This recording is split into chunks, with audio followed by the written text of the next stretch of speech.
ما ته د شعر دپاره ویلي شوي دي د ډاکټر یاسین اقبال صاحب د خبرو سره مې څه فکري را یادې شوې خپلې وایي جنګ که د هر چا وي خو سر پکې زما ماتېږي جنګ که د هر چا وي خو سر پکې زما ماتېږي دیوال زما پریوزي ور پکې زما ماتېږي او څوک چې په پورته ځینو خپې کېږدي زما په اوږو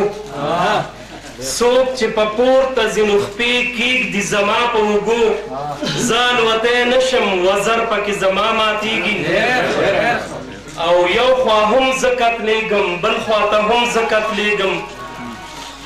یو خوا هم زه قتلېږم بل خوا ته هم زه قتلېږم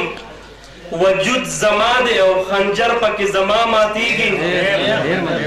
او یو ډله راشي نو ما وویشي په ډېرو ډلو یو ډله راشي او ما وویشي په ډېرو ډلو زه ډله ډله شم لښکر پکې زما ماتېږي او دا مې قصور دی چې خپل ځان نه ناخبره یمه دا مې قصور دی چې خپل ځان نه ناخبره یمه جماعت زما سوځي منبر پکې زما ماتېږي